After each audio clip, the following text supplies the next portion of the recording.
Welcome to Soundscape Sagas. Stories from Viking Tales by Jennie Hall. Part 1 in Norway. Chapter 4. Olaf's Fight with Havard. At another time, Harald said, "Tell me of a fight, Olaf. I want to hear about the music of swords." Olaf's eyes blazed.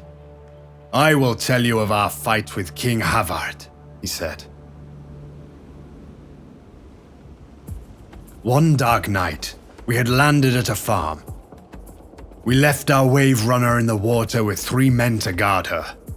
The rest of us went into the house. The farmer met us by the door, but he died by Thorkel's sword. The others we shut into their beds. The door at each end of the hall we had barred on the inside so that nobody could surprise us. We were busy going through the cupboards and shouting at our good luck. But suddenly we heard a shout outside. "Thor and Havard!" Then there was a great beating at the doors. "He has 200 fighters with him," said Grim. "We saw his ships last night. 30 against 200. We shall all drink in Valhalla tonight." "Well," I cried, "Odin shall have no unwilling guest in me." "Nor in me," cried Hakon. "Nor in me," shouted Thorkel. And that shout went all around, and we drew out our swords and caught up our shields. "Hot work is ahead of us," said Hakon. "Besides, we must leave none of this mead for Havard. Lend a hand, someone." Then he and another pulled out a great tub that sat on the floor of the cupboard. "I drink to Valhalla tonight," cried Thorkel the Thirsty, and he plunged his horn deep into the tub. When he brought it up, his sleeve was dripping, and the sweet mead was running over from the horn. "Sloven!" cried Hakon, and he struck Thorkel with his fist and knocked him over into the cupboard. He fell against the wooden wall at the back, and a carved panel swung open behind him. He dropped down head first. In a minute, he put his head out of the hole again. We all stood staring. "I think it is a secret passage," he said. "We will try it," I answered in a whisper. "Throw dirt on the fire. It must be dark."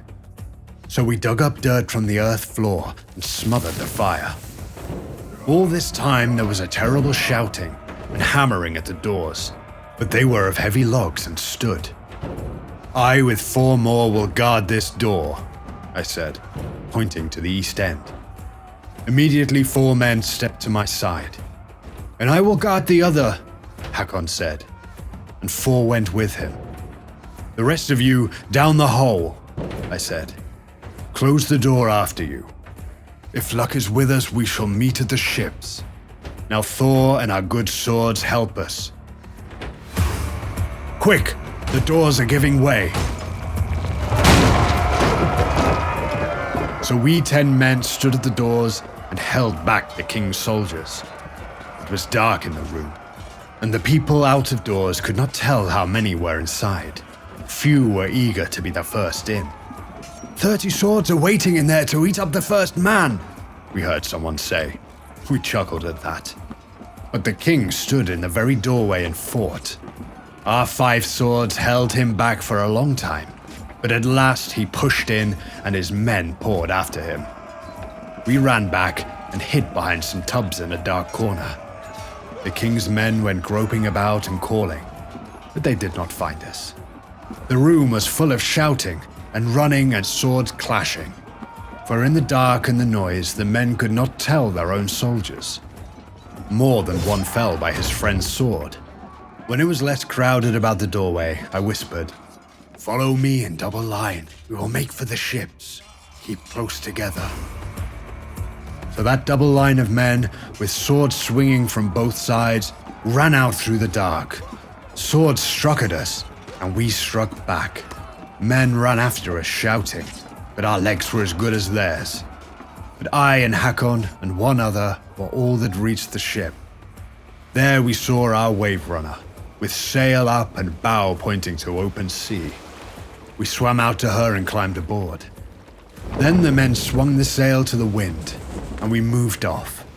Even as we went, a spear whizzed through the air, and Hakon fell dead. The king and all his men were running to the shore. "After them!" they were shouting. Then we heard the king call to the men in his boats lying out in the water. "Row to shore and take us in!" Thorkel was standing by my side.